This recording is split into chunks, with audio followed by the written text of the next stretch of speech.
Oh no, some scary clown squirted water all over my comics. Never fear, son! In Colorado, there is one place to go for all your comic needs. Colorado Coins, Cards, and Comics. Oh boy, thanks Coins, Cards, Comics, man. Oh no, there's a lady hanging off that building. Can you save her? I can't save her, but you can also save 20% by getting a hold slot at Colorado Coins, Cards, and Comics. Oh no, she's falling. Did you know prices are also falling on back issues at Colorado Coins, Cards, and Comics? Thanks for saving me, Coins, Cards, Comics guy. Now I can buy my son the card games he wants and the sports memorabilia my husband wants. That's correct, ma'am. Colorado Coins, Cards, and Comics knocks it out of the park. So visit 6700 Wadsworth Boulevard in Arvada, Colorado. They're open Tuesday through Saturday, 10 a.m. to 6 p.m. And tell them the Real Nerd sent you.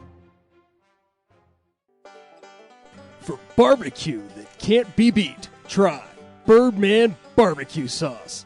Available and original and spicy. These robust, full-flavor sauces have the awesome power to kick your taste buds in their face. And for that smoking taste on everything you eat, try new Birdman Smokin' Rub. Caution!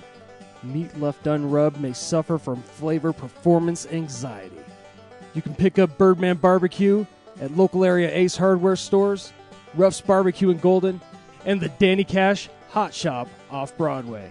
You can also like us on Facebook at Birdman BBQ.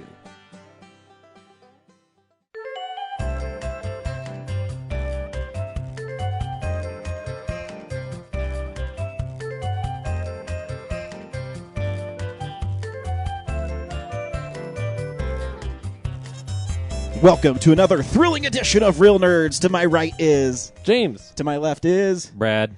How's everybody doing this week? Good. I'm tired. Tired?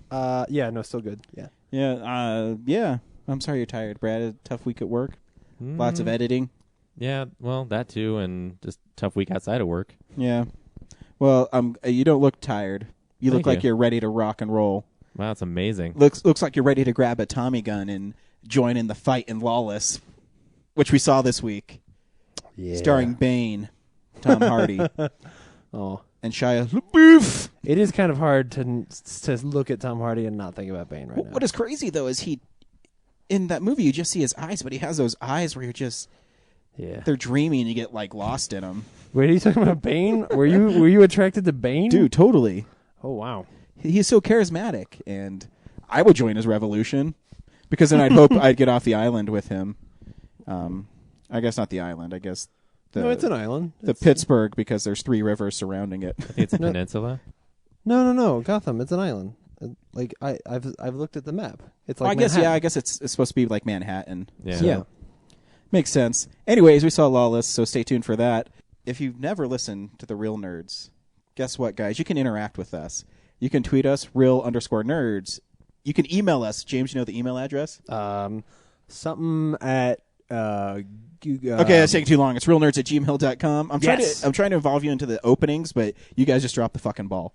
You didn't even ask me anything. I know, and now I'm asking you. What's our phone number, Brad? 720. Thank you. 663-7375. Please Six leave a Nerds message. 5. It's 6 Nerds 5. I know that part. 6 Nerds 5. You can also like us on Facebook, Real Nerds Podcast. You can also download us on iTunes. I haven't said that in a while. You can download us on iTunes. Please do. Yeah, absolutely. That's the easiest way to get it. It is the easiest way to get it. And rate us if you feel like it. We have like 10 ratings now. We're trying to get over 100. Please make sure you do that. You can also go to our website, Real Nerds Podcast, if you just want to stream the podcast. And they're all there for your listening pleasure. As Kevin Smith would say, to tickle your ear pussy. Time to dive in the mailbag. Feed meal! So we got a few things this week, gentlemen. We got a nice little Facebook message from Russell. Do you want me to say it? You're looking at me like I skipped something. Yeah. Did you want me to say that first? It's up to you. It's your show. Oh, fuck. Okay. Do we need to back up? No. This is in the mailbag. I got this on Facebook too. Brad's movie, I guess short film. Yeah. Short film. Don't be a pussy. Whoa, watch your language. Whoa. Hey. If you see the movie, you'll know why it's called that. Oh.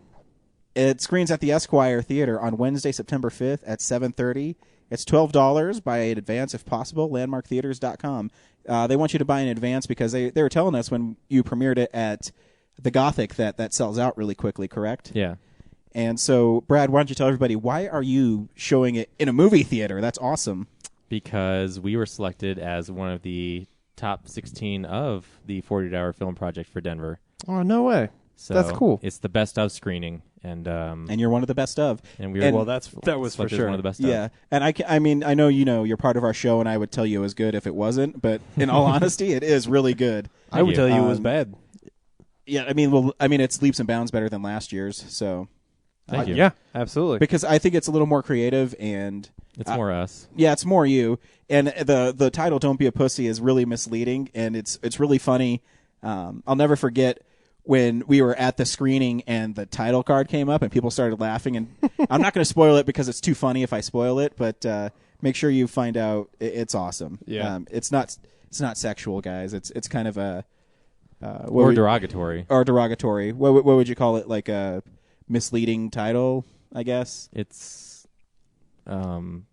If you had to describe your movie, Brad, how would you describe it? just simply an athlete tries to an athlete falls from grace and then rises back to the top. Exactly. Yeah. And I think my favorite part is Brad's sister's in it wearing a mustache for some reason. Oh, that's your unknown. sister? Yeah. Yeah. Oh, wow. And she does this goofy little dance I think is really kind of funny. Like, for some reason, I don't know. What, did you tell her to dance or did you just tell her to do something? Yeah, I just told him to like stretch and get ready for Stretch a and she race. danced. All Yeah. right, cool. Maybe she had seen that. It was around the Olympics that there's that girl from Australia. No one that knows what you're funny talking little about. You're the dance. only one who watched opening ceremonies, James, because Well, I am. we're not losers. I was always looking for her because she was cute, but then I never saw her in the actual Olympics. I just saw her on internet. No, Brad's sister lives in Estes Park.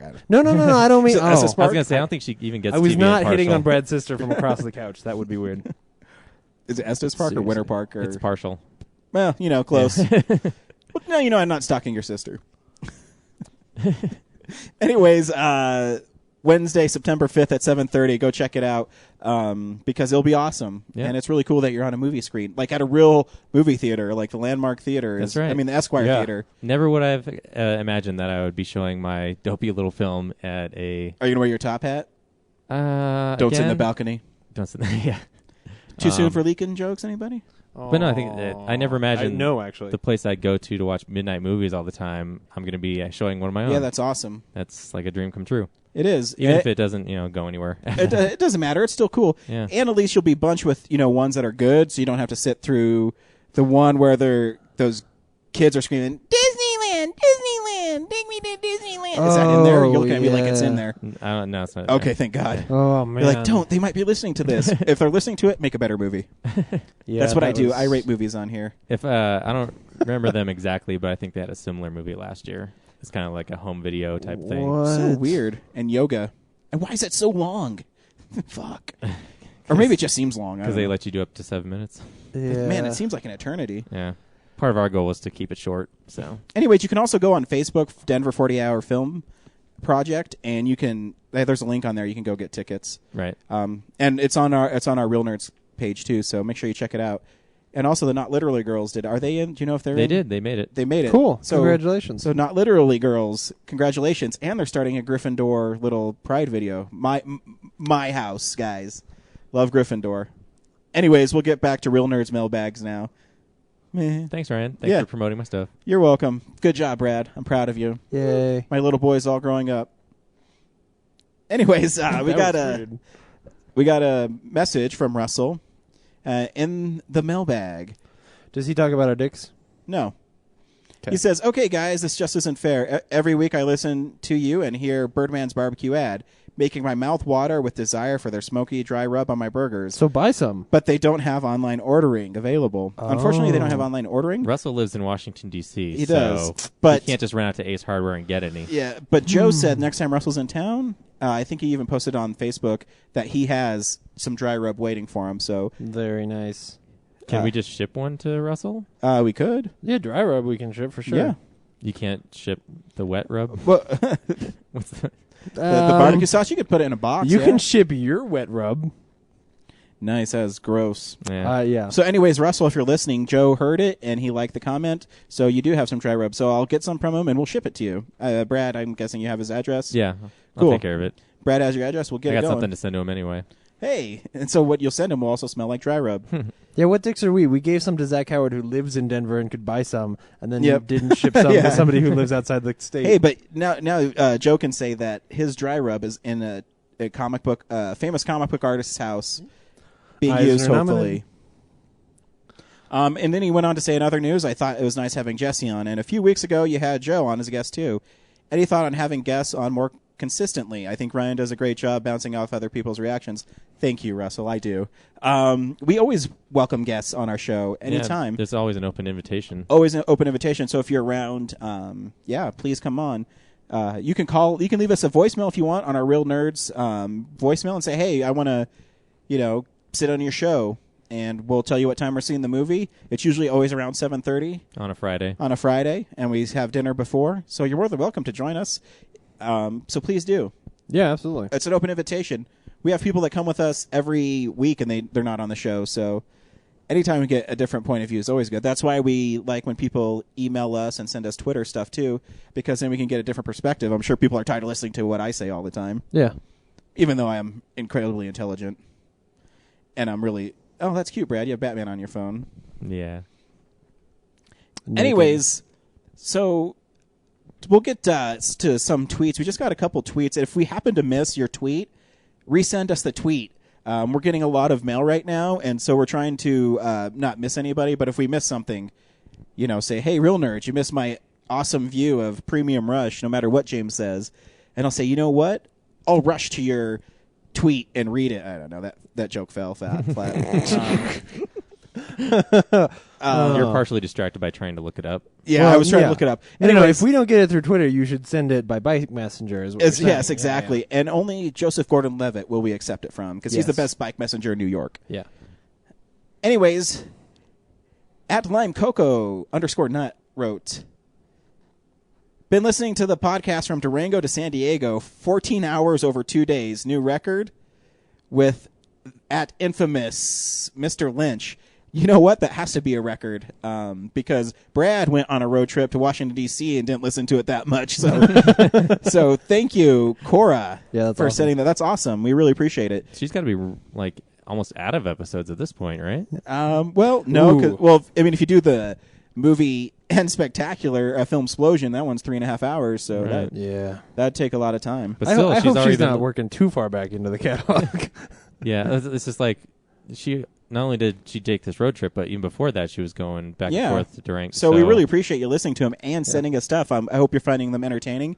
If you have any, concerns, or you say, "Hey, this part sucks, donkey dick," we will change that.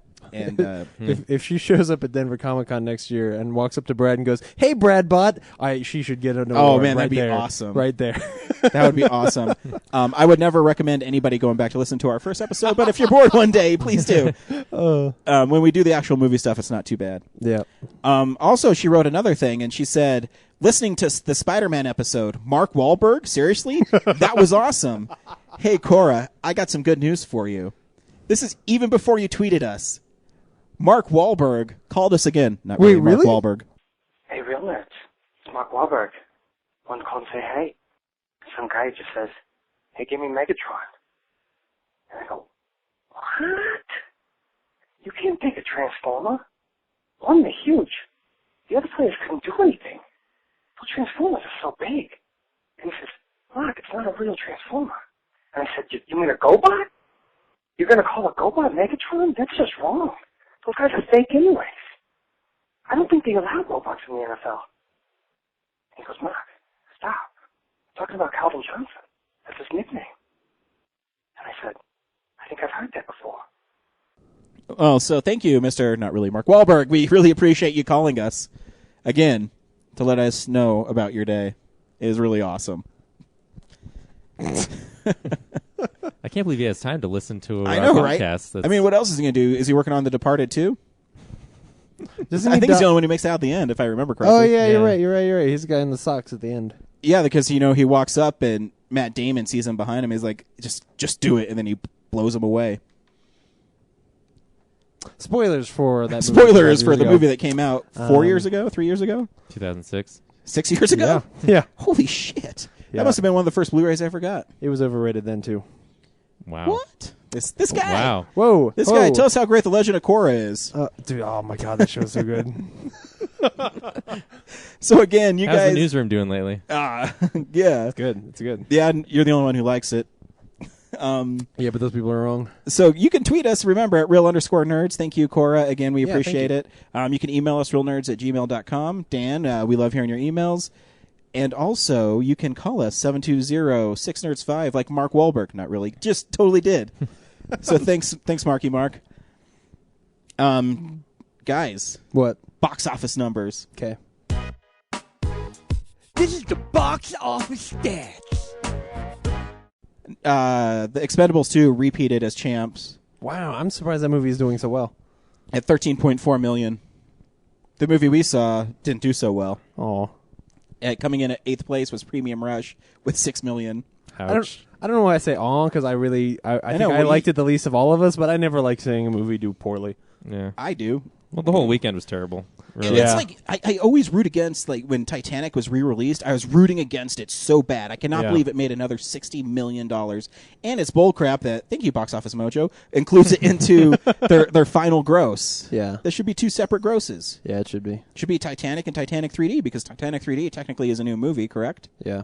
Well, but the precedence was set when they re-released Star Wars and they bundled that money back in with the original Star Wars. Yeah. So that's why. But Star Wars is a good movie, They've so done it should get an exemption. Yeah. Bad movies should always get punished. DVDs and Blu-ray. DVD releases and Blu-rays. Not much this week. All TV shows, right? Brad listed notes on here that I just read. He said, I'm going to read it because it's funny. You don't have to mention anything on the list. I just listed stuff anybody might care about. Because next week it's not really that cool. I actually think the 31-disc Harry Potter set's pretty cool. Oh, Because that it comes out in a next cool week? chest. Yeah. But I'm not going to spend $370 No. on movies I already own. Exactly. I did enter the contest to win it, so if I win it, cool. You know what's interesting? I was reading on Amazon, the Harry Potter fans are giving it 1 star because the digital copy is ultraviolet, and they think it's the biggest piece of shit ever. Well, And that's like their biggest reason for hating it. It's kind of interesting. that the same kind of thing happened with when they re-released Lord of the Rings on Blu-ray. If you went on to Amazon, the rating was always 1 star because they were clearly double dipping people because they didn't release the extended cut at the same time. and that's basically another one they're complaining about too. Cause, but that makes more sense. Like I Yeah. can see the fans rebelling against that because that's them clearly being greedy. But this, but like, you who know, really uses ultraviolet though? You know what I mean? Yeah. Well, who's using that many digital copies? Yeah, they're like, oh man, I can't wait to have a digital copy of Harry Potter 7, 8 movies to go on my 2-hour flight. That It used to each be so movie's much 2.5 easier when you hours. could just put the disc in and download it, and it was on your hard drive. Now you got to like sign up for this account, and Yeah, they do What- that on purpose. So you, As far as I'm concerned, if you own the Blu-ray, go torrent the movie and use it however you want. and this is why James one day will be, we talk about what time we're doing our podcast, and it's all fun, and the FBI is going to bust down my door and haul James away because he loves talking about stealing stuff on the internet. But we'll have it on tape. Ninja Turtles: The Next Mutation, season 1. Brad, you looking forward to that one, or is it horrible? it's already on Netflix, so I've watched it, and I would own it just because I'm a Turtles fan, but it's not good. When is that show from? Is that from like 1998. Yeah, okay. I kind of remember that. And then for James, Two Broke Girls, season 1. You can own it on Blu-ray and DVD. I mean, that show's coming back. you know what? Am I'm I going to gonna so watch buy it? that for him for his birthday. No, please don't. Just to be a please don't. big old floppy donkey. Dick. Even worse is the question whether or not I'm going to watch another season of that. That's the real question. Are you not going to? I didn't watch the Well, finale last season, I so I guess I won't. I guess you torn it so it doesn't help their. Oh, no. ratings. I just can come on the show here and talk about how fucking garbage that show is. Anyways, the rest of the stuff is who cares? But thank you, Digital Bits. No, you can. There's a couple good things. Oh, okay. There's no new Newsroom season 1 coming out, James. No, but Bored to Death, which was the third season of Bored to Death, for which was an HBO show that nobody watched, but it was great. Had Zach Galifianakis and Jason Schwartzman on it. It was fantastic. you People just should want check to it out. plug Ted Danson because you'd made a great joke at your panel at Denver Comic Con, and Craig Ferguson's like, this guy read my IMDb page. Yeah, that was pretty funny. It was funny. It was awesome. Colin Yeah. Ferguson. Also, Colin Ferguson. the Blu-ray of Harvey comes out this week, which is cool. As well as Girls Gone Wild, Hottest Shooters Ever. Nice. That's There you go. Actually, no shark movie. I saw that list. James was talking about Guys Gone Wild, actually. Oh yeah, you're right. It is Guys Gone Wild. I just clicked on it because I saw the title and this is the thing. episode where James comes out. Yeah. Oh, Hey, shit. we don't judge here, man. It's all No. right. You can marry whoever you want. Actually, I can't. You can elaborate? in the right straight. In the right. You can in the right state, not straight. Right state. Oh, this is bad. This is bad. Anyways, guys, Yeah. time to unspool some real news. It's real news.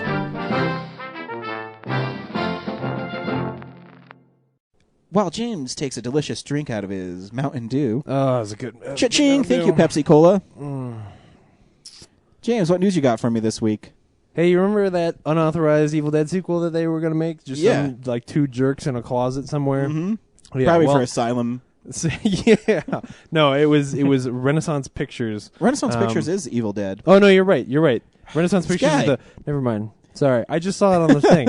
That's all. Do you want me to tell you Anyway. a story why they have Renaissance Pictures? Sure, go right ahead. Evil Dead 2 was released unrated, and Dino De Laurentiis says, I can't release a movie unrated in the United States under my name, and so they made up Renaissance Pictures for it. Evil Dead, the more you know. Anyway, these guys are going to make a sequel, and Sam Raimi finally was like, "Hey, you can't do that," and the guys didn't even show up to court. So You're saying got I shut down. can't make a Pirates of the Caribbean movie and have Jack Sparrow in it and not have any repercussions from it? Yes, that is exactly how Wow. copyright law works. Wow, that's amazing. In fact, when copyright law works well, that's how it works. Yeah. Wow, that's interesting. And if I'm tired of waiting for Michael Bay to make his Ninja Turtle movie, I can't just get my friends together and Dress us up Make in my turtle own? costumes. Are you really tired of waiting for Michael Bay's Ninja Turtles movie? oh, we'll talk about it. Oh, we will talk about it. This is an interesting one, which I'm only throwing in there. I know that your niece Taylor does not listen to the show, but if she did, she would be interested in this because they Kurtzman and Orsi, two of my favorite sort of blockbuster writers, they write really good, fun movies. And people like us. Yeah. I haven't seen People Like Us. It could be good. I wanted to see that. Anyway, they are producing a film version of Dragonology, which is this book that like kids have gone crazy for. We sell it at Sam's. It's like a big. It almost looks like a flip book. Well, Kind dragons of thing. are cool. It's huge. Yeah, it's this world where You know it's there's an underrated dragon all these movie? kind of dragons. Rain of Fire. I was totally. If I weren't finishing my thought, I was going to say Rain of Fire. I love that movie. But I like talking over you like you do to me. I know. I deserve it. I really do. I'm the worst. Anyway, so they're Tell them making to this finish movie. writing The Amazing Spider-Man 2 first and then worry about that shit. Anyways, Dragonology. I think they're not writing it. They're just producing it.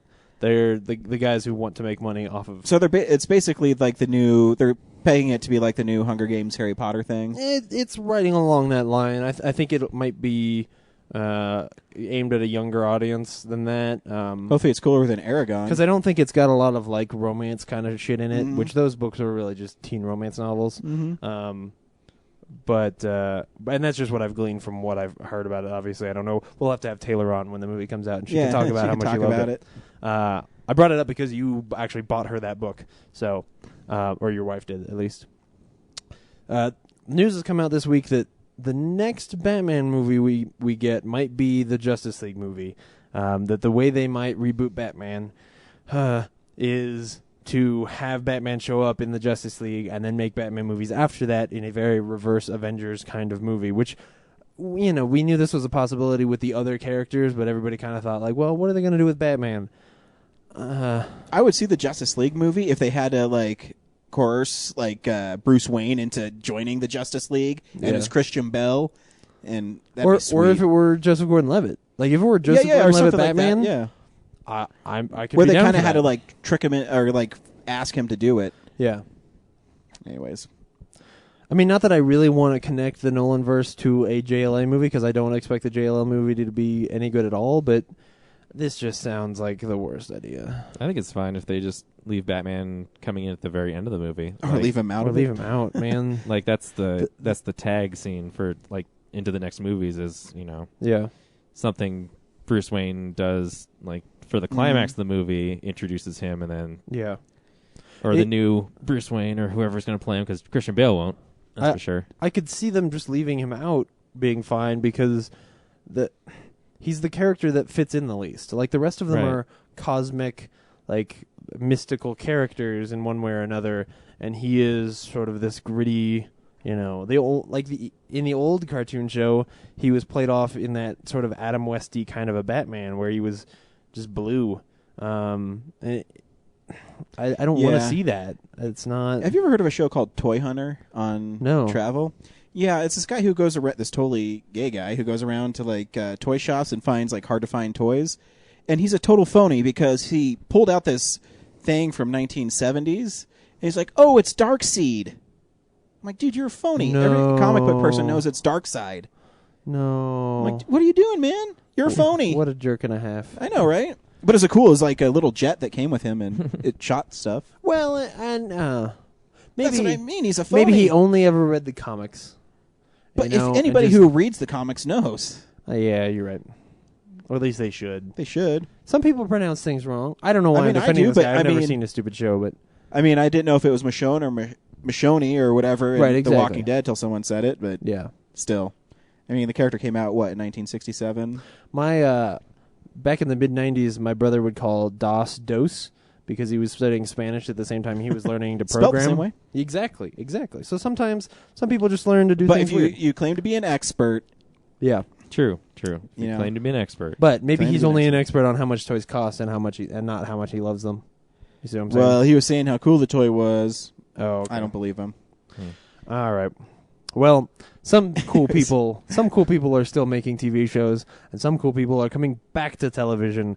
Joss Whedon this week, they've talked about the fact that he is going to be making S.H.I.E.L.D., which is going to be the ABC Marvel television show. And how ingenious is that? Which is it's not like Marvel's, like we said before. It's still not going to necessarily have the superheroes and stuff in it, but it's obviously going to be more about S.H.I.E.L.D. and all that stuff. But You could still tie it into the movies. oh, absolutely. It's the most ingenious thing you do. You're basically creating an umbrella of where you can have a TV show promote a movie promoting the TV show. yeah.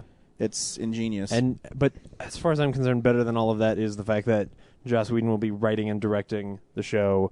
It means that Joss Whedon is coming back to television, and that somebody's going to give him money and support so that there will be commercials and people. I don't think will you read watch that it. article because it talks about how his brother and his sister-in-law are going to be the showrunners, and he might direct the pilot, but he's not in charge of it. Joss Whedon to write and direct from /film. I don't know. I'm pretty sure that he will be writing and directing that pilot. Even Maybe. even if it is them, he's still going to be. Oh involved. yeah, no, it's like his brother. It's not, and it's the people Yeah, that did Dr. Horrible with him. I'm saying that it'll probably be more like the later seasons of Buffy when he was still an executive producer but was more, engrossed in Yeah. in working on Angel at the I was just time, checking but- I was just checking your sources No, I know. because I read the article. Maybe that's an updated one or something. Yeah, there were a few articles about this, so it could be that changes, but still, But I he's think in it's charge. fantastic. Yeah. My point is, Joss Whedon swore he was not going to make television again, and now he's coming back. Well, Makes I me think it's happy. like any artist like that. I mean, do you honestly believe that Kevin Smith won't make another movie? I don't know. Because I don't. Yeah, I have a feeling that he will, but Because he even said on Fat Man on Batman with Kevin Conroy that the next movie he makes, he's going to put Kevin Conroy in it. I feel like Kevin Conroy could be in Hit Somebody. He could. he could be the coach. Yeah. Ooh. I feel like part of it was just that after Dollhouse, he was so burned. Oh, yeah. That, and that's after 3 of his shows getting unwarrantedly canceled. So I could understand him not wanting to come back to TV and just Yeah. he's made enough money, he can do the stuff he wants to do over in comics and get involved in Marvel. But this sounds great It does. because a Buffy like S.H.I.E.L.D. show would be awesome. Totally. As long as it's nothing to do with like the initiative, then I'm down with it. Yeah. They could do they could do some of that fun stuff later on. Yeah. Does that mean Sam Jackson's going to be on a weekly TV series? Probably not. Oh. I just doubt it. I just do. Do you know Sam Jackson's like freaking 67 or something? Mm-hmm. Yeah. He doesn't look that old. Yeah. Looks great. John Turteltaub, who I think when last we saw him, he was still making National Treasure movies, is going to make a movie. I just want to bring this up because I think it's fucking ridiculous. He's going to make a movie about a 4-year-old girl who falls into the ocean and gets raised by whales, and then she grows up to become an Olympic swimmer. Raised by whales. Can I buy my ticket right now? Wait, what? Yeah. See, I guess when you make enough hit movies, then they're just like, what movie do you want to make? I got it, guys. And I have a feeling that this summary is probably taken out of context, and maybe she, gets saved by a whale when she's younger, and then just the idea of whales makes her want to be a swimmer. How does a whale save somebody? I don't know. Like when I was young, I watched Pinocchio, and Monstro the whale did not save anybody. Yeah, I don't know. That's the news. Yeah, That's it for you? That's it Yeah. for you. Yeah. What do you got? Brad has something for us. got? Wow. Apparently, Latino Review got a hold of the new Ninja Turtles movie script Oh yeah. that Michael Bay's producing, and at first I was like, oh, they probably made this up for attention, because the plot synopsis that they had was disgusting. And it was funny A because total slight to I was turtle reading lore. it, and the first time it said Dimension X, I'm like, oh, Brad said that'd be a horrible idea. That's where they come from. So, well, I thought if the ooze came from Dimension X, that would be too far off. But not surprisingly, it centers around Casey Jones as the Shia LaBeouf-style character, and his ex-girlfriend, the Megan Fox character of April O'Neil, who stumble into the world of these mutant turtles. And meanwhile, there is Colonel Schrader on the hunt for these turtles, and the typical military villains or allies that are. Didn't I read something too about Casey gave him like colored? Oh yeah, he gave him the masks or masks, something? to tell them apart. Because he couldn't at first. That's the part I remember from the article. And then what else? I forget. But yeah, then So are they in our world, or is Casey and his girlfriend in their world? Casey is in our world, and the turtles. The turtle somehow gets sucked in from like a different dimension. X. From Dimension X, yeah. And Colonel Schrader finds out about them and wants to so stupid. Probably launch a war on Dimension X or something. What's Dimension X? What? What's Dimension X? Well, in the cartoon show, it's where Krang is from and all the rock soldiers. Oh. Yeah. Is and, it that they CGI have all the movie? technology. Is that where the monsters come from in the CGI movie? No. Oh, okay. That's a different thing. Oh, okay. It's just the cartoon show Oh, okay. that Dimension X is created in, and that's how the Shredder has all the technology, like the Techno Realm. All that technology comes from Krang and the rock soldiers in Dimension X. Huh. So, they twisted that story into. Yeah, that doesn't sound as cool as like turtles that get mutated by sewage. No, it's or radioactive waste. But see, I Yeah. don't.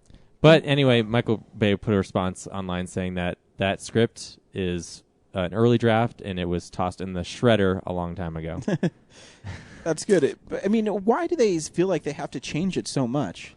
Like, when you tell me that it's Ninja Turtles that have ninja weapons that kick ass, that's what I want to see. Yeah. Well, I'll tell you what I think it is, and that is that anymore when people reboot stuff like this, they always go back and try to tell an origin story, and especially with something like Turtles, that's for somebody who is not indoctrinated, that is hard to do because you want to like come up with a way that you think modern people are going to like it. Honestly, people need to learn to not tell origin stories. A Spider-Man movie, a Batman movie, a Superman movie is better without an origin story. Just if we at least have some concept of where they come from. If this were just a movie where it starts off and there's fucking dude-sized turtles running around fighting ninjas in the street, I don't give a shit where they come from. If it's badass, it doesn't matter. So like they need to have gotten away from this whole idea of we need to explain where the turtles come from, because the truth is, turtles that are mutated by sewage is a very kitsch 90s idea that I wouldn't want to see. keep saying sewage. It's not sewage. God damn it. There's some fucking green. They drop some radiation It's radioactive water waste that was into in the jars sewage. from TCRI. Yeah, They fell right. off the back of a truck into the sewer, it smashed open. The Yeah. turtles had fallen down there and just wandered into it. God damn it. No, Done. I'm out of here. But I get what you're saying. Like, I love the Amazing Spider-Man, Right. but Spider-Man's origin's so well known, you Right. don't need to tell it again. I mean, you can say, you know, have little like bits and pieces, you know, oh, I got bit, you know, whatever. Yeah. But like same thing with the turtles. I think turtles are still well known enough that everybody knows where they came from. And even for people where they aren't, if you tell us an origin story, then you have to convince us of that origin story. You have to give us something that is enough we can hold on to, that is like, oh, they're from a different planet, or oh, you know. Whereas if you don't give us an origin story and you're just like, no, these are dudes that are the size of, they're turtles that are like dudes, and they fight bad guys, then fine. You know, Yeah. that's the conceit, and I can go from there. And as long as you make them characters and you give them a story I care about, then it doesn't matter where they come from. It's just frustrating that we see this every year where they try to reboot all this stuff and they go back to the beginning again, and it makes everything feel like you're just drudging through the story. I agree. I'm more insulted that they just tried to take the turtles and fit it into the Transformers plot. I'm like- insulted that it's Colonel Schrader. Yeah, that's weird. Shredder's like one of the coolest villains ever. Yeah. Like his look and everything. And he's a fucking James ninja. is shaking his head. No, I'm nodding, but like at a distance. He grew up in a different time. I did. did. He's like, I like Mighty Morphin Power Rangers. no, It's that well, attitude is why they have dude, to feel like they have to yeah, no, reboot Zed the was- turtles in a different style. Zed was pretty badass, man. You could see his brains. I don't know what that is. It was the Power second. Rangers. It was the Yeah. second big villain on Power Rangers. Yeah, I'm kidding. I didn't. I mean, I did like Power Rangers. when I was What a kid. show was popular when you were our age, You're growing up? Big Bad Beetleborgs. well, I hate to tell you this, but it was Spider-Man and Beast Wars. That's right, Spider-Man. So Spider-Man is a big part of it. I mean, I watched the Turtles, but it was never like I look back at Shredder and it feels very much like a sort of cartoony villain. I wouldn't say that he's the most badass villain of all time. Well, in the comics he is. he is. He's kind of a bumblehead in the cartoon show. Yeah, see, Yeah. that's what I remember. You can't fly across a rooftop and slash people's throats like in the comics and the kids' cartoon show. Totally. See, I want to see that. Open I up want a to comic see book rated from the R. 80s. I want to see rated R Turtles movie. That would be cool. never Oh, I know, happen. right? Actually, I'm going to make that stop motion video of the comic with the figures. Just you wait. Anyways, is that it for Newsboys? That is it for me. Yeah, though we should say that Monday is Oh. Labor Day. If this episode comes out before Labor Day, we'll be at the auction, the Mile High auction, that morning. So come out and see us. We'll be there. And Star Wars 3D is coming out back to back now. Oh yeah. Forget about that. They're not gonna make us wait year to year to see that movie that we really want to see, Attack of the Clones. I don't think it's that bad. It's pretty bad, It's not bad. But yeah, pretty awful. what is it? 2013. It's like February Summer. and then Yeah, I think it's one February early in and the year August. and one in the fall. Yeah. yeah. Not separated out year by year, so that's cool. We'll get Yeah. episode 4 sooner than later. I think Revenge of the Sith is gonna look badass. It'll look badass. It'll look, but by the second And half, it's I'll the really best be of the tired. Of prequels. Hey, write into Real Nerds and you tell us what the best of the prequels is. Even though I've already done this question on our Facebook page, I mean, Revenge of the Sith won hands down. yeah, but And no one voted for the Attack of the Clones. Well, no, That's really funny. Was it like 3 of you voted for Phantom Menace? I think it was just Brad and I voted for I think Phantom my Menace. wife and- did too. Did she? Oh, I maybe. don't remember. Just out of spite. Yeah, probably. probably. Probably. Probably. So, yeah, we will be at the Mile High Comics Labor Day auction, though, for Silver Age books. Look for us there. That's always a fun time. Yeah, I love going to comic book auctions. I got some Oh, stuff yeah. to look for. So guess what that segues right into, boys? Stuff? Comic Book Corner. Ah. What's up, nerds? It's the Comics Corner. I'll do Comic Book Corner this week because I've had a comic book for like 3 weeks that I've been trying to tell people to get. Oh, actually, I brought this one with me. Do you mind if you do that? No, because it's my show. It's my show. Anyways, about 3 weeks ago, I was at Coins Cards waiting for Andrew to give me a variant of something, I think. I don't remember. But I was waiting for him. And while I was waiting there, I'm like, I'm just going to go to a random long box. I'm just going to flip through and see if there's anything I find that I want to read. Mm-hmm. And I went to M. Don't know why. Oh, I said M because I was getting Rebecca Isaac's Miss Marvel. And which is a great issue. I thought it was taking place with Carol Danvers, but it's actually the evil Thunderbolts version of Miss Marvel. And she sits down with a psychiatrist, and it's really scary. It's Cool. like twisted. But anyways, that's not the book I'm going to talk about. The art's great. Anyways, Of course it is. I was flipping through, and I got to this part, and it's called Mutant Texas. And I just lifted up because the art kind of reminded me of Bruce Timm. It's not Bruce Timm, but it's written by Paul Dini. Ooh. And the artist in it was Jay Boone, I think is how you pronounce his name. But he did some of the Batman adventures as well. And the story is about this this little girl who is about to... Her and her family are driving across this little town in Texas, and they're attacked by a giant mutant snake, and they kill her family, but she's able to repel the snake with some sort of mutant power. And as she grows older, she doesn't have this power anymore. But as you read the book, you find out that they live in this place called Mutant Texas because an atom bomb went off there, and it mutated all the people there into like one guy's a cactus guy, and then there's a bear that raises this girl her name's Ida Red, and her partner is his name's Roly Poly, and he's this armadillo, and it's someone stealing all the mutants from the town because they take them to sideshows because it's like talking coyotes or something. Exactly. And it's a really clever little book. It's definitely aimed for children, but it has a kind of a cool thing about, who you are, and just because you have these special powers, it doesn't mean you're an outcast, and it doesn't mean that there's something wrong with you. It's just you're different. And it has a cute little story, and there's a couple good twists in it, and it's a cute little book. Was it just one issue? Or It was 4 issues. And you got all of them? I got all of them. Wow. You can get them at Colorado Coins, Cards, and Comics, because I think there's like 4 or 5 issues of each. Well, maybe like 2 or 3. It's from Oni Press, so it's a really small run. Oh, okay. But there's 4 issues, and the art's really good in it. And the little armadillo is really funny. And it's just and it's cool that it's Paul Dini. I mean, it's an interesting little book. And something I didn't think I'd ever find in just flipping through random long boxes. So check out Mutant Texas. And there is there's a trade of it, so you can probably have them order it for you. Yeah, you can go there. And if you order it from Coins, Cards, and Comics, it's 20% off. All the trade paperbacks are. So yeah, check it out. It's fun. Cool. Mutant Texas by Paul Dini.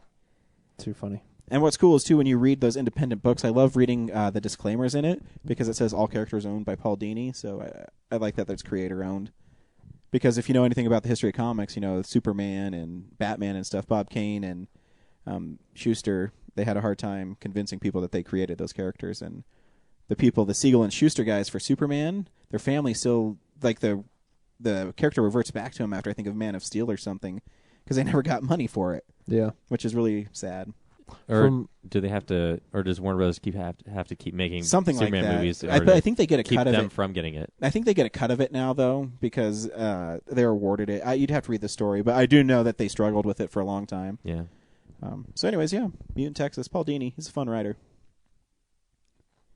Now it's time for what stuff we have been watching.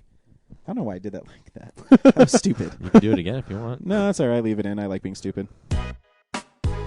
So, yeah, this is the stuff we've been watching.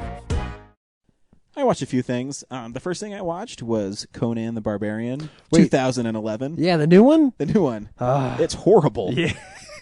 It was maybe the most bored I've ever been in a movie where people are constantly being killed. Really? Yeah. You were bored? Yeah. Oh. Because it's literally like, I'm going to chase this guy to here, and then they'd cut to that scene where they're at the new place. Yeah, exactly. It was literally like they were shot on like sound stages constantly. Oh, absolutely. And all they would do is tear down that soundstage and build another one. I think I talked about when I saw it last year that, yeah, it was like you'd have a scene in one place, and then they'd say, oh, we got to go to this place, and they'd show a matte painting of that place, exactly. And then they'd go to that place, and then they'd fight in this little room in that place. And the CGI at the end when he's fighting like an octopus fucking thing. Oh, in the water? Yeah. Yeah. It looked horrible. Yeah. And for a movie that cost like $80 million to make, it didn't look like it. Wait, that cost $80 million? Something like that. Oh, no. And Ron Perlman is horrible in it. Yeah, he is. There's so many bad lines. Okay, I'll tell you how this movie fucking starts. So, Ron Perlman is fighting these bad guys, and they stab his wife who's pregnant with Conan. Yeah. Or Conan, depending on who's saying his name in the movie. Some people say Conan, some people say Conan. Yeah. That's because Conan O'Brien is popular. Anyways, his pregnant wife is stabbed, and she's like, Ron Perlman rushes up to her, and she's like, I'll never see our baby boy being born. He literally jams his sword in her and pulls the baby out, because I guess you can just do that. I mean, It's fucking dope. Well, she's gonna die anyway. She was yeah. She was gonna die, and she was clearly late term, so he like C-sections her to get the baby out. But he didn't C-section her. This is literally, you guys can't see this, but I'm going to do a thrusting motion with a sword. It's ancient times. They don't have. He doesn't know his anatomy very well. He assumes that the baby is like up in her lungs. Anyway, he pulls the baby out, and it's the fakest looking baby ever. It is. And he's like, what's that show or movie where they're shaking like the baby to make it look like it's real? Fudge, what comedy is that? Generic? Oh no, I know. Oh what my you're gosh, talking about. I'm drawing a blank. Fudge. Anyways, so Write in. write in. gmail.com. Let us If you know. remember the movie where somebody shakes the baby to make it look real. Yeah. And anyways, then the baby had like CGI hands. Yeah. Oh my gosh, but it looked like they weren't rendered completely. And then then after he performs a C-section on his wife, she says, "I'm gonna name him Conan," and then she dies. And then he holds up the baby like the Lion King. And it's like, "Ah!" And then that sets up the rest of the horrible movie. Like, why did the monsters that were attacked when they sent the kids off to run? Why did the dudes go like growl like monsters? Like, I don't remember that. I don't it remember makes that. no sense. Oh yeah, there's just stupid as oh man. And the action Rose isn't McGowan's really bad. Yeah, She's really like, bad. The action isn't that cool. And that's at the end they're like in this giant puzzle, right? Yeah. Yeah. And it just keeps going forever. And then like he meets what's that girl's name? Rachel Nichols. Rachel Nichols, yeah. He meets From this ALS. character and he's like, "Woman, shut up. Get off." Like he's like yelling at her the whole time. And then they just have sex on a boat. Mm-hmm. No. He gets off the boat and then she follows him into the cave and they have sex in the cave. Oh, that's right. But I don't think it was Rachel Nichols because you never saw her face. No. It's definitely a bodily double. It's like one of those annoying body doubles, you know what I yeah. mean? The movie's horrible. It's maybe one of the worst movies I've seen. But there's something that I love about it, and this is gonna sound bad, but it made me laugh really hard when I saw it in the theater. Which is that at the end of the movie, when he's wooed fair maiden and won the day, he takes her to her town that she's been wanting to get to the whole time, drops her off, and is like, "I'm gonna take off." But he doesn't drop her off in the town because they didn't build a set for that town. He drops her off in front of the matte painting of the town, and that particular matte painting, the town is way up on a cliff. There's like a waterfall. Get and I'm walking. Like, he's leaving her to climb this mountain to get home. Oh, it's so good. No, the Wanna come movie's... meet my parents? No, baby. I gotta. He wouldn't even say that. He's like, "No." And then he walks away. No, the movie's horrible. Yeah. There's a couple action sequences I remember thinking like, oh, that was pretty cool. Nope. But Nope. James, you're mistaken. all right. I would see another one. It would not be good, but I would see another one. They will never make another one of those. No. Are we not getting Red Sonja? We're not. No. It'd be, some people call her Red Sonja, the other ones call her Red Sonja or something. We were only getting 'Cause Red they can't Sonja. Say the name the same way. We were only getting Red Bueller? Sonja because Robert Rodriguez was having sex with Rose McGowan, so that's why that was going to happen, and now they aren't. So he's like, "Fuck her." yeah. I took a chance on a couple horror movies I meant to see because I like zombie movies, and I got the Zombie Diaries Part 1 and 2 because I heard the first one was pretty good, and it's not terrible. It actually it's a blend of if has anybody here read World War Z, probably not, but it's a blend of World War Z with The Walking Dead mixed in with found footage. Because it's put together in chapters. It's like, but it's diary. It says Diary 1, The Outbreak.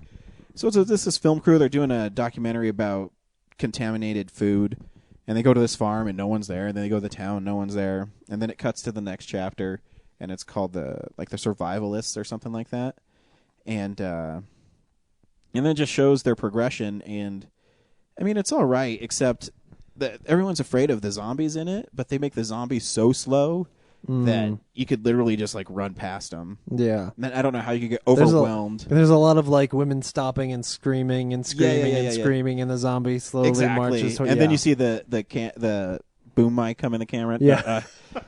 No, I'm just kidding. But like you can tell they didn't have a big budget, and there was this part where they're trying to get you to be in it, so they have that found footage, like the first person kind of thing.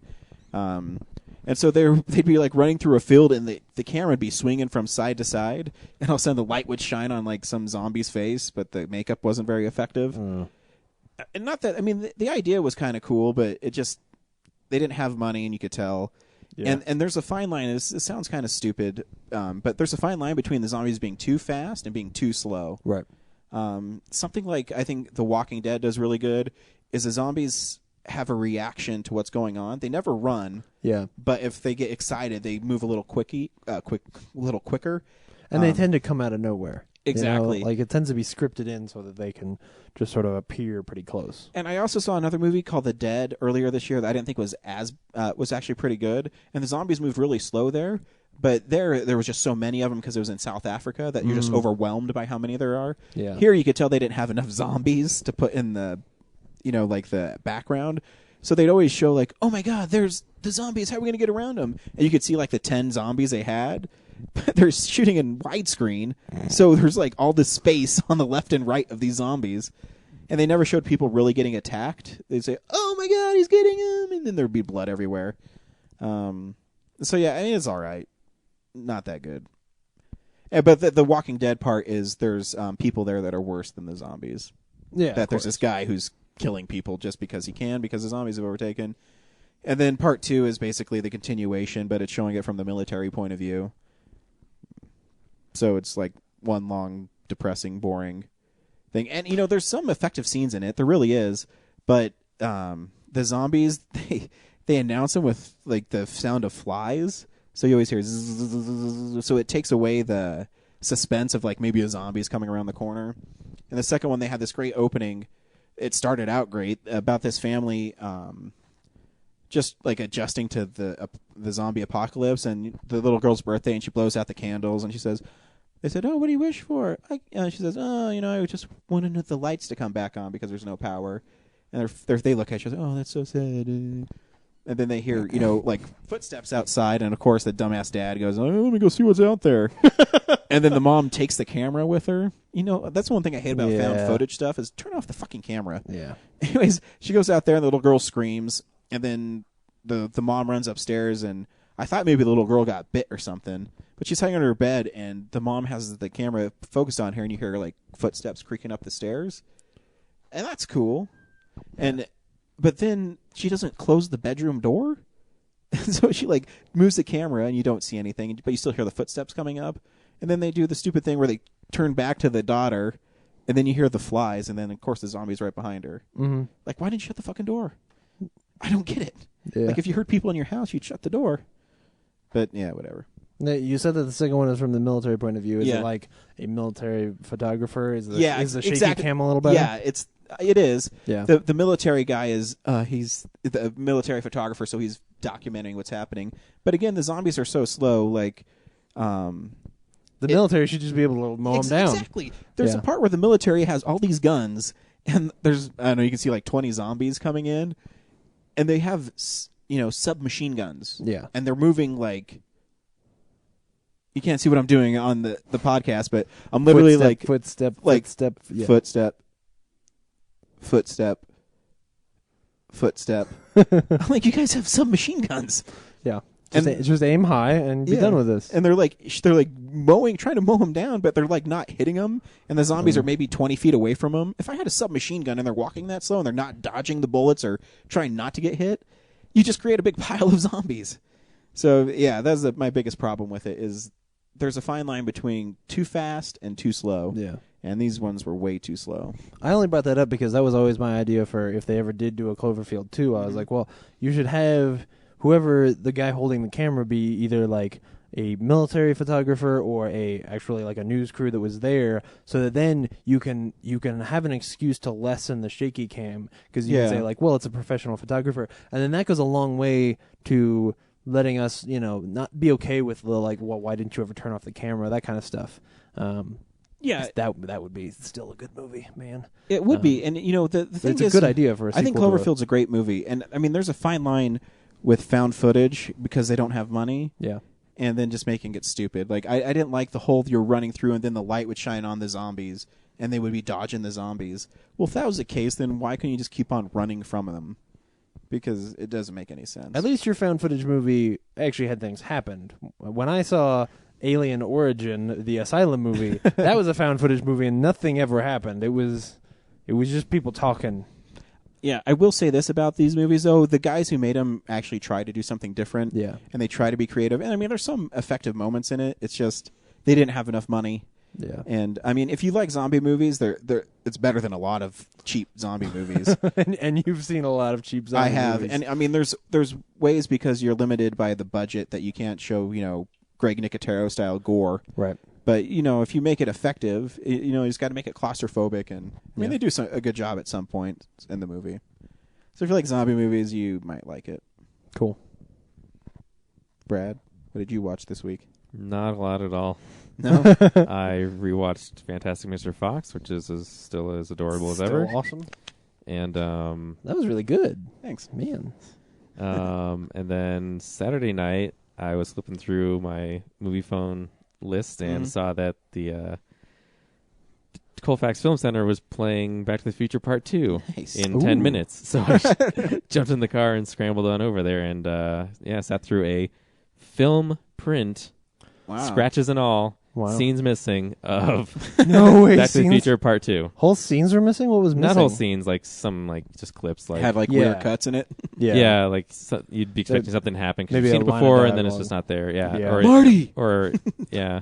There's a part where, Doc Brown's hovering over the tunnel and Marty grabs the flag string and climbs I up. love that scene. And he rises up and then Biff's looking up and then all of a sudden it just cuts ahead to like the manure. Oh, funny. There's no shot of... oh, wow. And then something else I forgot. But yeah. And it also ends like they've burned the book and everything goes well and then the credits just roll.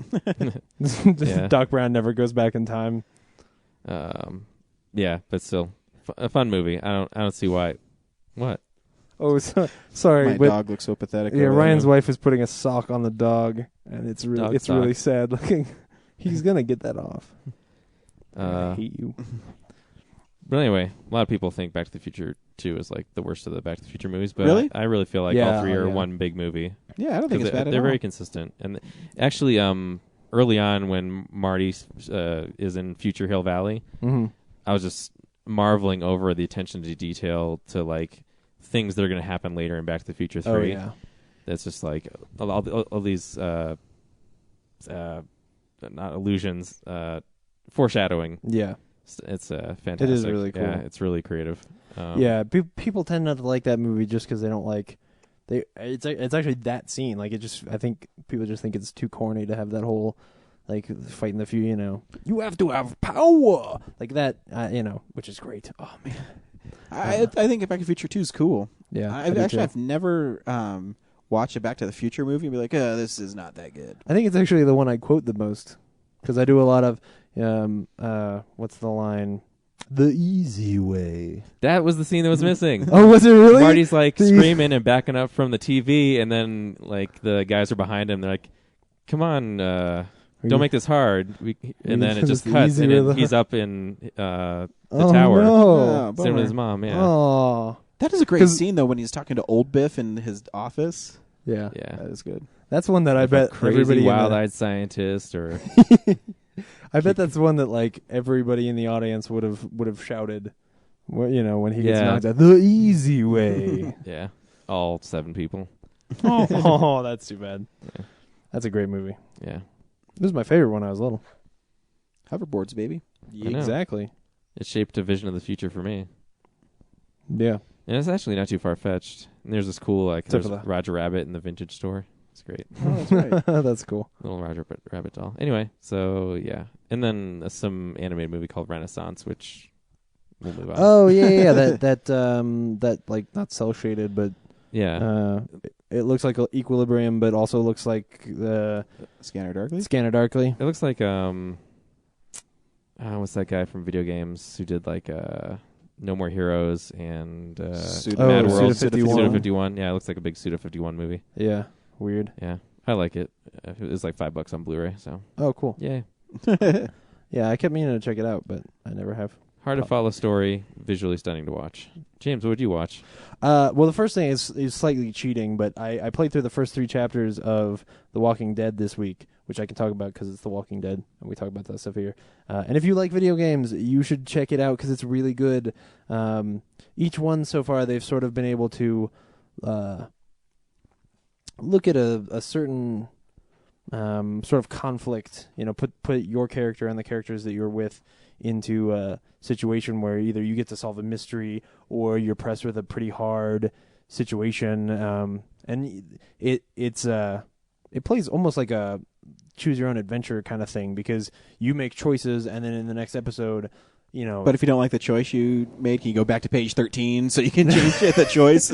Well, yeah, because of course every choice you're like, fuck this, I didn't mean that. Choose that one. Every choice you make leads to a page where you die, so you have to go back and you're like, well, either I read this book in 4 pages or I got to try again.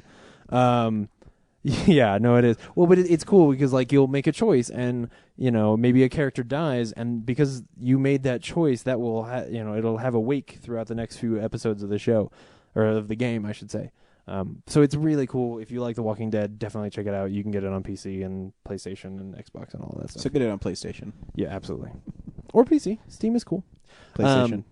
When I was in Wyoming, we went to a little theater there called the Black Box Theater and saw them do a rendition of the 39 Steps, which it's based on an Alfred Hitchcock movie from 1935 that's based on a novel. And their rendition of it on stage was like as a comedy. A lot of really fun little gags, like early in the movie, this woman stumbles into our main character's room. She came and stayed with him for the night, and she says she's a spy and all this. She stumbles into his room, and she's been stabbed in the back, and she falls over onto him as he's sitting in his chair. And in the stage play, like he can't get her up because she's all rigor mortis. And so he just sort of like slides down through the chair underneath her to get away from her. It's really funny stuff like that. And because it was a little stage, there were things like they did a train sequence where he was climbing on top of a train, but the way they did it was simply that they sort of mimed climbing out of the train, and then they had like these wooden boxes on the floor, and he would jump up on the box and he would stomp his feet as if it were the sound of the wheels on the rail, and then he would jump forward to the next box, and then the guy chasing him would jump up onto that box behind him, and then they were chasing each other, and it was hysterical. It was so good. But the actual 39 Steps is not a comedy. It's just a regular Hitchcock film. Did Hitchcock ever make a comedy? I don't think so. Did he? I think he did, but I can't remember. I think it was one that. It sounds familiar that there's like one movie that people didn't like that was a Hitchcock comedy or something like that. And it's pretty good. Hitchcock, how does this? I don't even know. He doesn't sound like Bane. Good evening. Yeah, exactly. That is right. And the 39 Steps is interesting. It's one of his earlier movies, and you can see a lot of the sort of Hitchcockian kind of things in there. And it's pretty good. But it's sort of like a North by basically this guy, he's in London, and he's at a show where there's this guy called Mr. Memory, and he memorizes 50 new facts a day, and so people can ask him, and he knows every single fact. People ask him any question about like who won this game, and he knows it. And this gunshot goes off, and he runs out of the theater with everybody else, and this woman grabs him and is like, "Please take me home with you," because she's got this like thick, weird accent. And she's a spy, and she dies, and she leaves him a map, and he flees to Scotland to find out about this whole mystery. And in the end, you find out that Mr. Memory knows about the 39 Steps, which are these 39 spies they're German spies, because this is pre-World War II, I should say.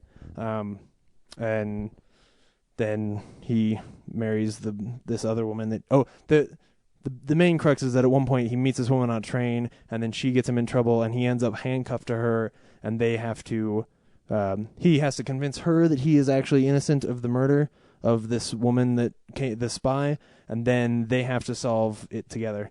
And it's pretty good. It's short. You can get it on Amazon, so I can't say check it out, but if you really like Hitchcock, I think it's cool.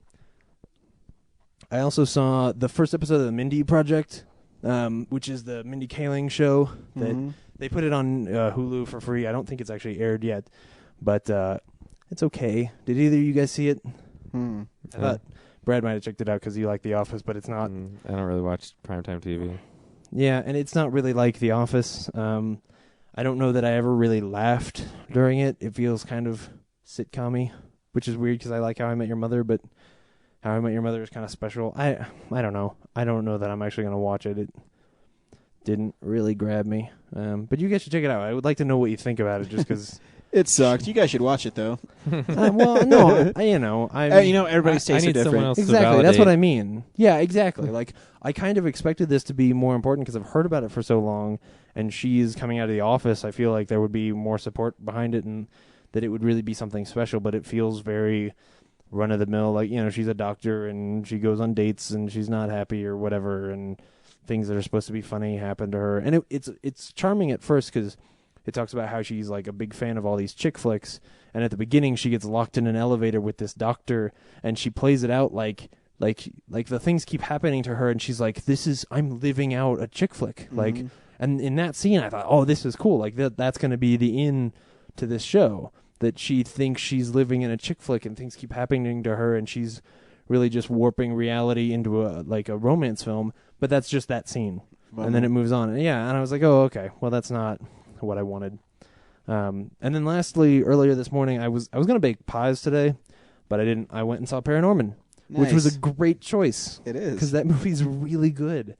Obviously, it's Leica, and they are really impressive. The animation in that movie. Sometimes you forgot it's stop motion, right? Oh, absolutely. I mean, we're so used to CG animated movies that your brain just sort of believes that it's stop motion. And the only times that I would remember that it was stop motion was when I would see stuff and I would be like, holy crap, how did they do this in stop motion? The climax of the movie. Oh my gosh. I want to see a documentary about how the heck they did that. I mean, I have to believe that there are CG elements in there or something, because I can't believe that what I'm seeing was a real thing made out of clay and silicone and all of that, because it's just... It's too cool. No. Oh, man. All of the clouds and all that stuff. Oh, man, right? How did they do that? It's got to be CG. It's got to be. Dude, how great was the message in it? Yeah. No, it's good. I mean, because... I got a little teary-eyed. Dude, me too. Because it's like, no, it's...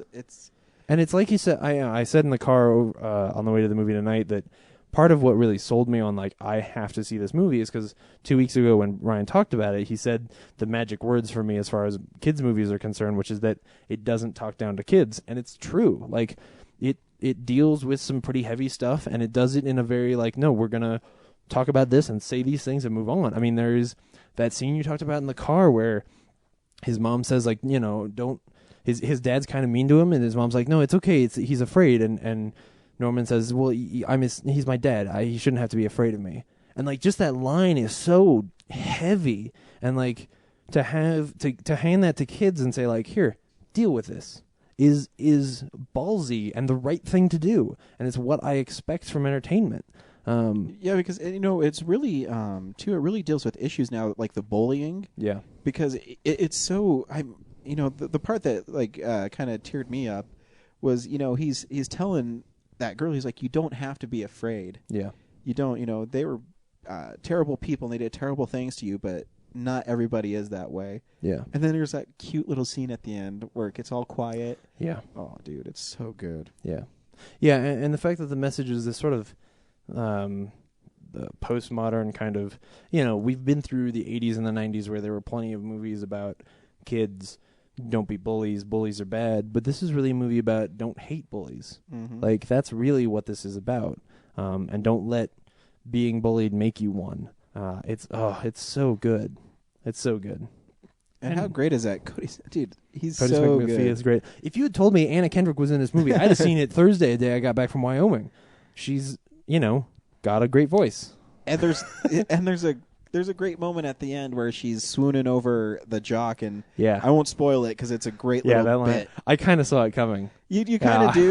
There was a moment earlier where I was like, wait a second. But that it's in a kid's movie, again, Yeah. makes it acceptable because they don't make Right. it a big deal that what he just said. Right. He said it, he left, and Yeah. they just left it at that. They Exactly. didn't, he didn't go, Right. you know what I mean? Now, Like- now we're kind of spoiling. Yeah. Yeah. But yeah, it's fantastic. If you've got to check it out, and it is, even though it's a kid movie, I think you should see it in theaters because some of the visuals, some of the cool stuff that happens, I think would be lessened by watching it on a small screen, especially that end. Man. the end is amazing. There's some kind of scary stuff in there. Don't take your 3-year-old. Laura, what are you drinking? My wife is so classy. She has like a huge Bud Light. Yeah. Hey, honey, why don't you tell everybody what you thought about Friends with Kids? It's as tall as your head. My wife saw Friends with Kids last night. Which friends? It was really, really stupid. Like, I guess on some levels it was like your average chick flick, but then they took it to a whole new level. Like the premise of it is like these two friends want to have a kid. They're not married yet. And like, okay, well, let's just do it. So they have a kid. Predictably, one of them falls in love with the other. There's feelings hurt, and it all is a disaster. And they make up at the end, and it's all good. But like the dialogue was really weird. There was parts where I was like, "Is this supposed?" Did you to be just funny? spoil the end of the movie for us in your synopsis of the movie? Well, could you any chick flick like there's conflict and they get back together at the end? That's not really spoiling. Yeah, when you you don't said s- chick flick, I Yeah. got right to if the you end. don't, if you don't see that going into a chick flick, then I apologize. That was a jerk move. I apologize. Thank you. But I'll never see that movie. There was one part at the end that like, I was like, I think they're trying to be funny, but it's not a funny movement when he like goes to like go get her and it's like I love you and we should be together, and the lady says no, and he says, okay, well, if you fuck me one more time, I won't try to impregnate you, just fuck me one more time. And she was like, no, I don't want you to fuck me. And I was like, why are you saying that? Yeah, anyway, don't see it. I'm Okay. glad I rented it. Don't see it. John Hamm's really attractive in it, and he's good in it, but yeah, I don't see it. I heard it's advertised as a bridesmaid style comedy, but it's Nope. totally a heavy drama. Not funny. Yeah. Like the chicks from SNL in it, not funny. Cool. Well, thanks, honey. Thanks for reviewing Friends with Kids for us. I'm gonna drink my tall boy now. Yeah, go drink your white trash beer. That movie drove her to drink. And beat me. Oh, Adam Scott's in it. He I was is. just looking it up on that. I like Adam So this week for our Comic-Con interview, we're almost winding him down. We have an interview with a couple of filmmakers, and they made a movie called Adam the Amazing. I forget. Adam the Amazing Zombie Killer. I got it right. I just want to make sure I did it right. Adam the Amazing Zombie Killer, spelled ATOM. And this is us sitting down with the two gentlemen who made the movie. Pretty close to the end of the con. Really close to the end of the yeah, con. they just barely snuck it in. So we're glad we got you guys in. Listen and enjoy. Hey, loyal Real Nerds listeners. We are with guys who have made a locally funded, produced, directed, shot zombie movie, and we love zombie movies, and evidently they're Real Nerds fans. Oh, Yeah. absolutely. They've we love Real downloaded Nerds. us on iTunes and stuff. Cool. So it's good to have fans on. We never Yeah, really had any. absolutely. You're better than the candy. Oh, hey, thanks. So, hey, guys, why don't you tell us your names, tell us what movie you're making, and we'll get this thing going. Yeah. I'm Zach Bynes. I'm Richard Taylor. Together we're Zach Bynes. and Richard Taylor. And we made a locally shot, produced, as you said, film called Atom, the Amazing Zombie Killer. Right. Awesome. So is this a comedy? Absolutely. If you are into the movies of Trauma, Toxic Avenger, Class of Nukem High, Mother's Day, absolutely, and Father's Day, and Father's Day. Yes. Absolutely. This guy You'll- loves Father's Day. Father's Day was amazing. We love it. Was the newest, produced Trauma movie. But this, hopefully, will be maybe a Trauma movie. Lloyd's in it. Lloyd Kaufman makes a little cameo. Awesome. So what is the movie about? Well, it's the first zombie movie not to feature any zombies. It's like The Big Lebowski meets Dawn of the Dead. That's right. So it is a... Well, to achieve that, you got to go to Atom, theamazingzombiekiller.com, ATOM, like Atom Bomb. Up and at 'em.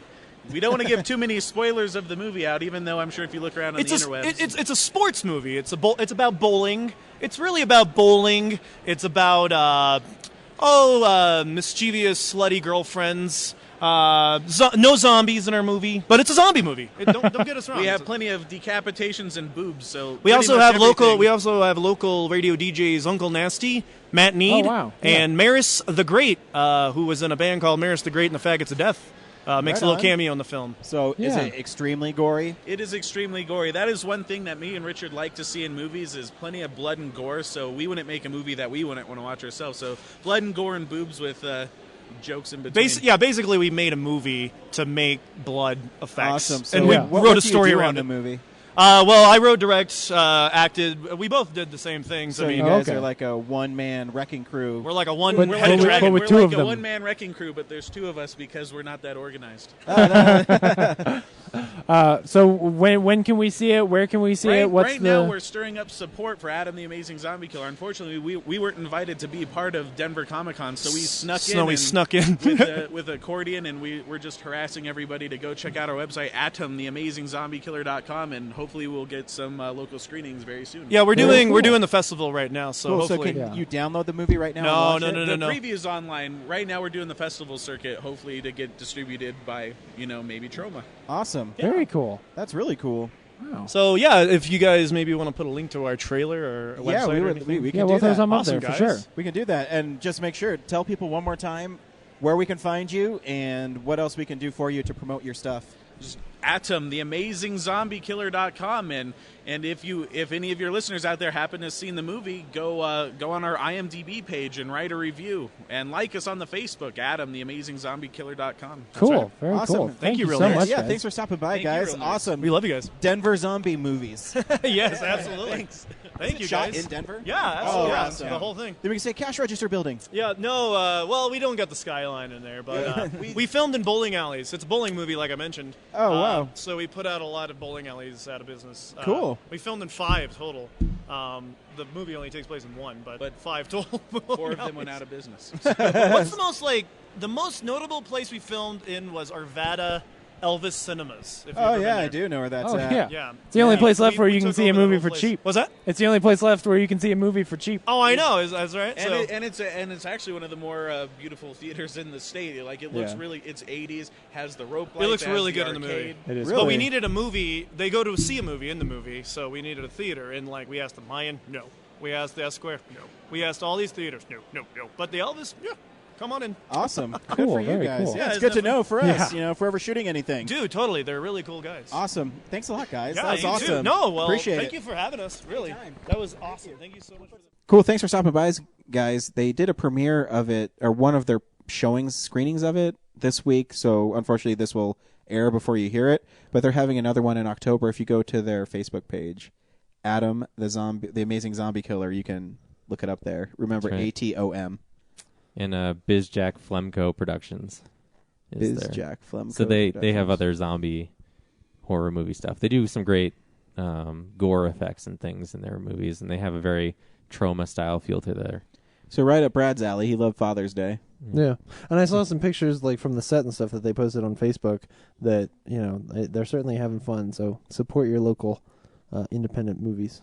That's right. So boys, this week we saw Lawless. We did, or the wettest county in the world. We saw Lawless. Oh, okay, yeah. Brad, should people go see Lawless?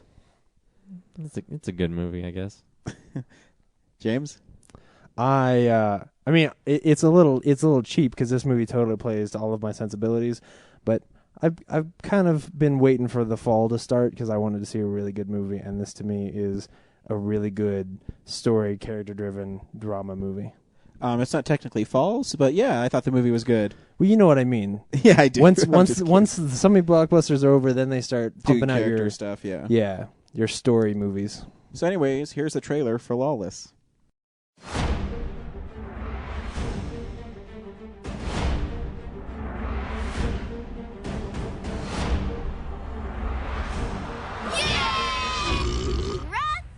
Oh, sorry.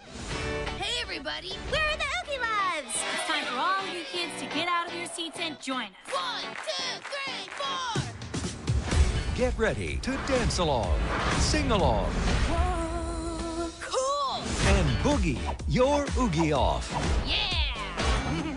Oh boy. Get on the floor. in an interactive family adventure that's beyond words. Excusez-moi? It's adventurific, We're gonna have so much fun! scientastic, That's highly unconventional. and sparkaliciousness. I can hardly wait! How about a kiss for luck? Holy mackerel! On August 29th, the first movie of its kind is the coolest thing Affirmative. since milkshakes. I'd like sweet pickle, dill pickle, warm pickle, chill pickle, please. My favorite. Sounds disgusting. The Oogie Loves in the Big Balloon Adventure. This is the most amazing movie ever! This is getting really weird. Only in theaters August 29th. Oh man, that is an intense trailer. Man. It is. That is rough. It is. Thanks for finding the Red Band trailer for us. No problem. Yeah. So, anyways, it follows a story, I guess, a true story of these brothers who run a bootleg moonshine distillery out of their backwoods barn. Yeah. And the story, Shia LaBeouf's character Jack is kind of the weak one. Tom Hardy plays Forrest, who's the badass one. And then they have another. What was the other? Derek? I can't remember his name. No, it was Howard. Howard is played by like the muscle. Jason Clarke. Yeah. And so basically, they pay off the cops to run this booze into town, and they're paying off the cops in booze. In booze. And it takes place during Prohibition, obviously. Yeah. In the hills of Kentucky. Is it Kentucky? That's Virginia. Yeah, no, I thought it was Virginia too. Franklin County, Kentucky. Okay, cool. Well, because there's another. Yeah, at least I thought so. Maybe there is more than one Franklin County, but it was really cool. I thought the movie had a great style to it. I loved the 1920s. I guess it was the 30s, but it had a nice. I love seeing the cool cars. I love seeing the Tommy guns. Like I love the gangster style to it. And Gary Oldman's only in it for like 5 minutes, but he has like a really badass moment when he's introduced. Yeah, just mows some dude down in a car. Oh. And the trailer misled me because I thought Gary Oldman was like the cop in it. Yeah. But he's not. He's like a mobster and kind of a bad guy. But the cop who's the worst in it is Guy Pearce, who's really good. Yeah. He kind of plays a germaphobe, but that might be gay. But he plays a Nancy. Yeah, he plays a Nancy, but he also rapes women. Or was he doing with that woman? He does something to prostitutes that they don't like. That's all we know. That they cry. Yeah. Right. But he's so weird. And he smells like perfume all the time. He smells like perfume, so they make fun of him, and they call him a Nancy. Yeah. So he plays a great character in it. And, I mean, the movie's pretty violent. But, I loved Tom Hardy again. He was really good in it. And you haven't talked about the fact that there is this myth around these three brothers that they think they're invincible. Like, they don't... They all kind of believe that they can't be killed, and it adds a whole tension to the whole thing where you don't know. Because, like you're, Tom Hardy's character says that because Shia LaBeouf's character Jack got beat up, that it destroys the myth of who these guys are. He says that the reason we get so much respect is not that we kill people; it's that people are afraid of us. Think that we can't be killed. Yeah. Exactly. And there's a great. This isn't really spoilers because it's like the first third of the movie. Yeah. That you think Tom Hardy is killed in it. Like they slit his throat. Yeah. And blood splays everywhere. And he's holding it together with his own bare hands. I mean, and it's gruesome. Like yeah. The dude saws it, and you're like, oh my god, I can't believe they killed him. And they show Jack and Howard sitting in the hospital, and then they go in his room and he's alive. Yeah.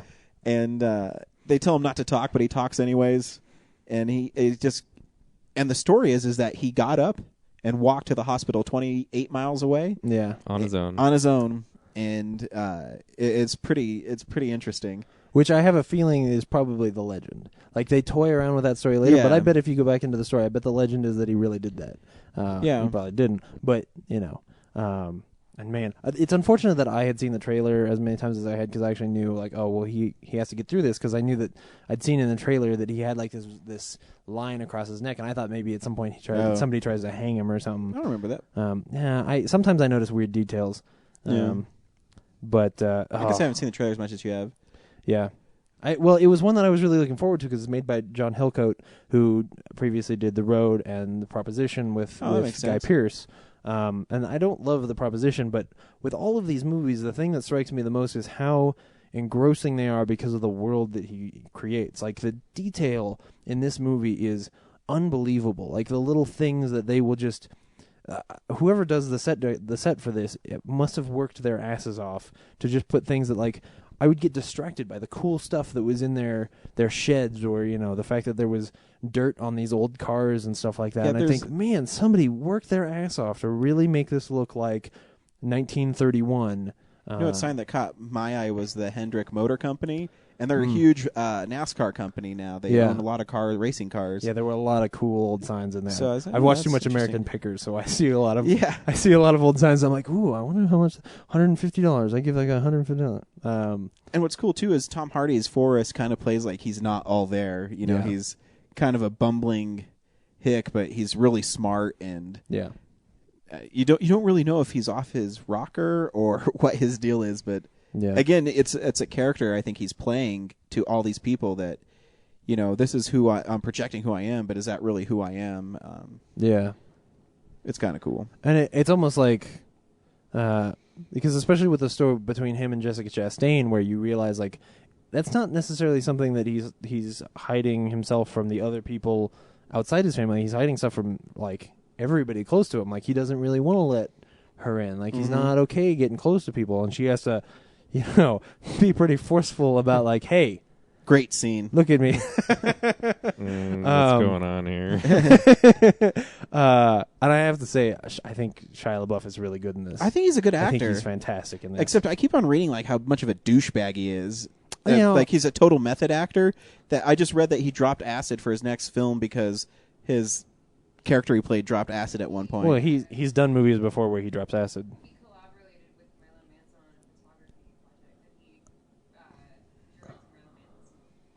My wife said that he directed Marilyn Manson's new videos for his album. He's...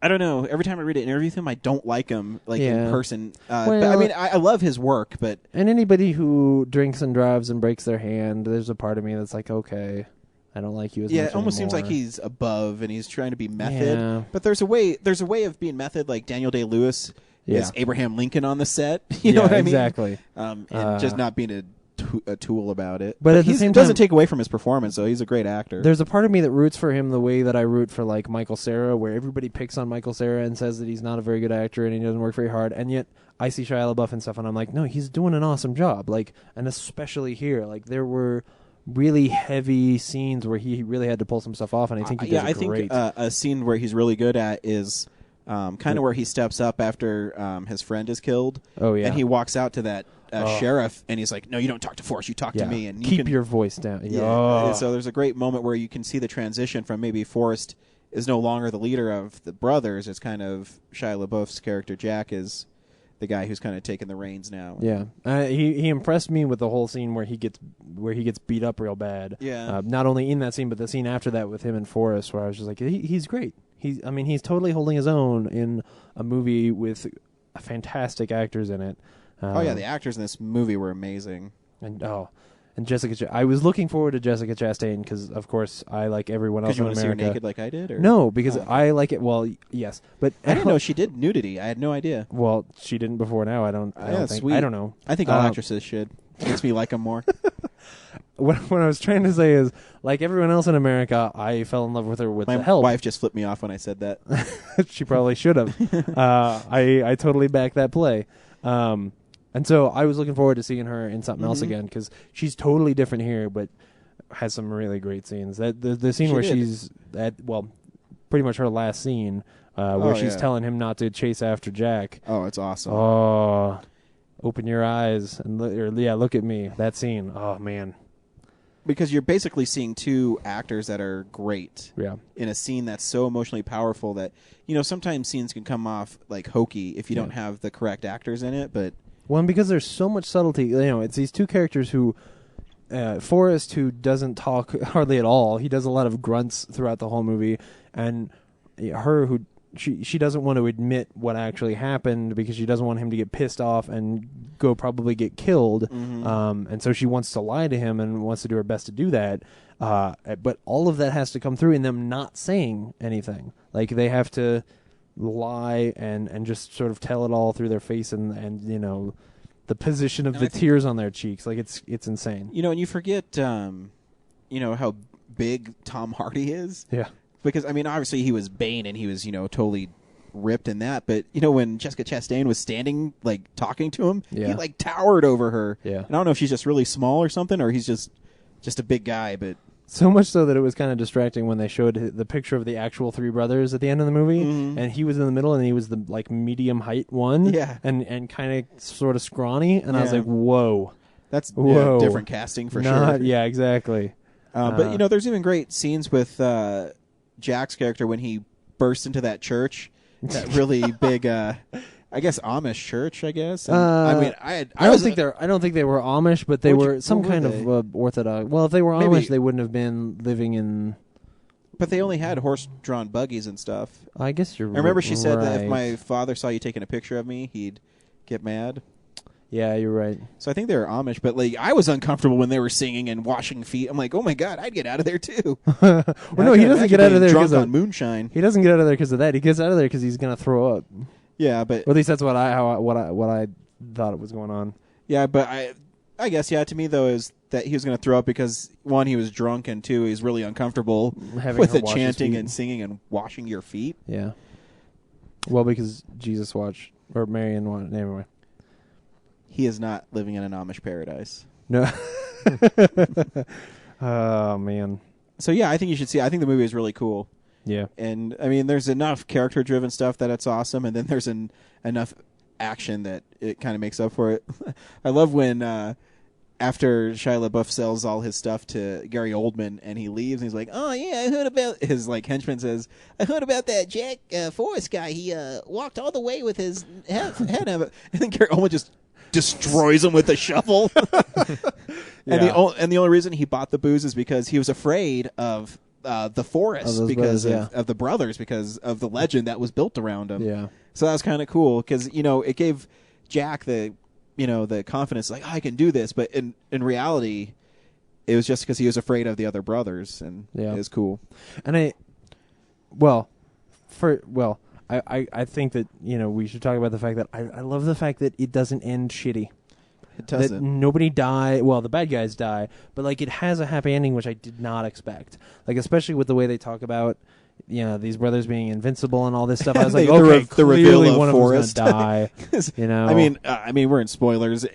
Towards the end, he gets shot 5 times. Yeah, and you think he dies again. Yeah, and then Jack is talking about how him and Howard got wives and kids. And, right. And then the camera pans in and it turns left and there's Forrest sitting there. He's sitting there and you're like, oh, okay, yeah, okay, yeah. I didn't care for the end. I thought it was goofy. Yeah, you did? Totally out of tone with I like the movie didn't need that end at all for me. So you would have wanted him to die? Yeah, it just seems so cold-blooded. It's probably and the family stuff and just like how cheery it was, and then just the all this drama stuff, and then it just ends with like this shootout on a bridge. Oh, I like that. And they knife like it feels like there should be more repercussions, like, and also Gary Oldman's character should have been involved or something. Like the whole it didn't seem cohesive. It just seemed like what are we at time? Let's just wrap this up. Well, and I totally see what you're saying because John Hillcoat does not make traditionally plotted movies where there are like little loose end things like that I can see that. I was fine with also that. Like they make a big deal about him like getting shot 5 times, and then okay, great, he lived through it. I'll go with that. But then they do like another scene where he gets pneumonia from walking into the ice lake, and then they talk about him dying later. It's like, I don't need to know that far into the future. That's probably how he really died. That's why. But like the cool part is that you see the movie needed it. They talked, the voiceover is talking up about how he lived through it, and then in a moment he danced, and then he fell through the ice, and then it cut away. I think the dance and then is cool. Cut back through and him crawling out of the ice. Right. Yeah. Well, because I think that the way that they script that is cool, because then he says like, but even Forrest was gonna die, and then we think like, oh no, he's gonna die in the lake, but then he crawls out, and you're like, holy shit, he really is. I think that's great. This keeps teasing. They tease his death for me too many times for me to be like, yeah, this felt out of place. So he'd rather have him shot. Well, I want to go back to the bridge thing or have him what? Or he can live. I just just didn't like it. Back to back to back. Just I got you. Did he die or didn't he die? He might have, or did he? It's just back and forth. Like it's just like I don't care anymore. The thing I like about the bridge is that like at first it is this showdown between these brothers and the cops, and then as that dynamic changes, where like especially as the other hill folk show up, and it turns into like as the cops themselves turn on Guy Pearce, and then there's this whole thing of like, oh, okay, these people are all a community and sort of in this together, and it's this sort of carpetbagger who's come in to try and screw things up, that then they all sort of turn on him, and that I like that scene. Yeah, it's not a big flashy like, you know, the gauntlet shootout. But to me too, I think how Guy Pearce's character died, I think it was adding to the legend of Forrest, because he just died. You know, where Forrest would have like lived and would have had like a cane or something. I don't know. That's how I interpreted it. Is that's why he died? You know, just getting stabbed. Well, pretty gruesomely in the back. But I really loved it. But like I said, I'm a sap for any kind of, you know, that kind of Americana sort of story. Anything with lots of bluegrass music in it, I'm there. And also, I did look up. It's Franklin County, Virginia, not Franklin County, Kentucky. But they're probably across the river from each other. Probably Guy Pearce dies in Kentucky. He probably does. Cool. Yeah. So, was there anything else you hated about it, Brad? No, that's about it, really. I mean, I'm sorry. I wasn't being a jerk. I wasn't entirely sucked into it, and yes, we were a little distracted by The Dark Knight Rises in the next room. Yeah. But and it is, you know, it's a quiet, slow burn kind of a movie. Yeah. You know, you got to be in the mood for that. Yeah, I had some good stuff into it, and I also had stuff where I was just like, I'm not into this too much. Yeah. That's why I said good at the beginning. You were just waiting for the next time somebody got naked. Yeah, you know me. Anyways, you can like us on Facebook, Real Nerds Podcast. Visit our website, realnerdspodcast.com. You can email us, realnerds@gmail.com. You can also call us, 720-6nerds5. Tweet us, real_nerds. Next week, nothing we want to see comes out except Raiders of the Lost Ark in IMAX, which we'll be going to see, and which you'll hear us talk about and gush about, because if you don't know, it's one of the greatest movies of all time. Yeah.